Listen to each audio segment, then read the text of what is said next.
We're back. Excuse me, I'm Leon Charney, and we just heard about Afghanistan and Obama. Now we have a political analyst or consultant on the show who knows what's going on politically. So let's first talk. You know what's interesting? Bernard Whitman is with me. I should tell you his name because he's been with us before. But what's interesting is the way Obama is shoving himself into the political campaigns of local authorities, like David Paterson, who is really mumbling to himself, what did I do to this guy to deserve this? Andy Como got the nod. He's really into local politics, the theory being that David Paterson's polls are so down that he can't win, and Giuliani might take over, and then Giuliani might challenge Obama. So he's become a real Tammany boss, and it's quite interesting. What's your thoughts about that? I have to say, for a political operation that is quite sophisticated, I was surprised. I thought that was actually ill-handled, a bit flat-footed, and the truth is, I don't think that Andy Cuomo is going to need much help from Obama to beat David Paterson. David Paterson is extraordinarily weak right now. I think Cuomo will beat him in the primary, and for Obama to come out and effectively publicly diss the sitting governor of New York, who also happens to be black, it just strikes me as ill-advised. I think there'll be a backlash. I think there will be a backlash. And some very big Democrat operators have told me that Andy Como ran against McCall, and he was not supposed to run at that time. It was McCall's game. He was the controller who ran for governor. And then now he's going to go against a black or African-American governor. And obviously his numbers are terrible, Paterson's numbers. But you never know about people's feelings, backlashes, unions. You don't know what goes on in these things. So I think you're right. For Obama to put his foot in there and not let it flow its own way was probably a political mistake. I don't know who advised him on that. Who's his senior political advisor? Well, Patrick Gaspard is his political director in the White House, and of course David Axelrod plays a huge role in that administration. But I'd have to agree with you. I think right now we've rebounded a bit. The Democrats have rebounded a bit, and Obama has rebounded a bit from a huge drop over the summer. Having said that, we still have an awful lot of work to do in our own party, nationally and in Congress. So I think for Obama to distract attention and focusing on a governor's race, frankly, is a bit of a waste of political capital. Do you work only with Democratic candidates? And independents, yes. How many independents are there? Olympia Snow, a couple others, right? There's a few out there.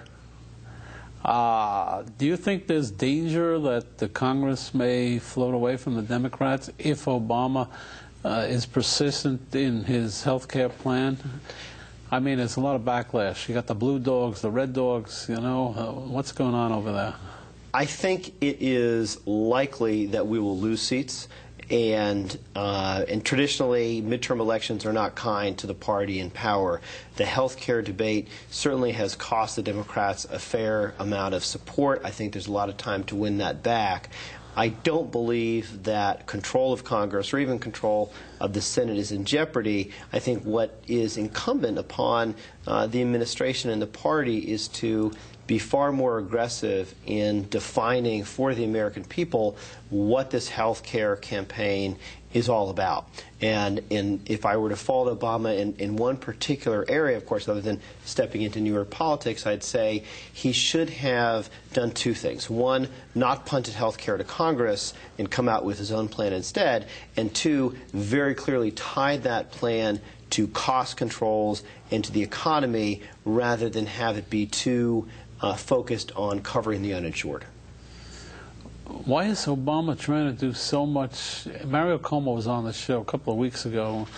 It was a real staunch Obama supporter. So was Ed Koch. Ed Koch is against him for the health care plan. He doesn't like it, but he still supports Obama. I don't know what that means, but that's Ed Koch, and we love him, so we accept whatever he says. Mario Cuomo thought he spread thin. Since our audience is interested very much in the Middle East, why is he's got so much on his plate. Give me your best guess. Why is he pushing this Palestinian issue. I mean, why is he so strong on it right now? A lot of, you know, his polls, I just came from Israel. Obama's popularity in Israel is 6%. 6%. That's worse than David Patterson. Yeah, I'd say if they're in against each other in Ramallah, it'd be a tough race. I don't know who comes out better, but somebody, look, I worked in the White House. I know how this works. You get advised by your advisors, and then they set forth an agenda. But he's a strong guy, Obama. I'm trying to understand it. I don't know. I said it before on the show. I've been a Jewish advisor in the White House, and the thing that's wrong about Jewish advisors, if they get to a point of hubris and they try to tell the president, well, it's probably good for you to push the Israelis because somebody has to do it at this point. And that may be good in America for people like J Street or these lobbyists, but in Israel it just turns people off.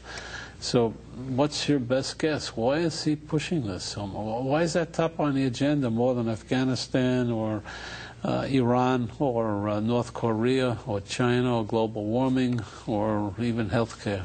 Well, I think to your point, he's actually tackling all of those issues. So I wouldn't say that Israel is a priority over Afghanistan or Iraq or Iran or North Korea, but it's certainly fundamental to the mix. And I would actually challenge you, because I would think that if we didn't hear from Obama on Israel, you would say, and I think you'd be quite right, where is he on Israel? What's going on? And he has been accused in the past, of course, of being soft on Israel, of being too pro-Palestinian.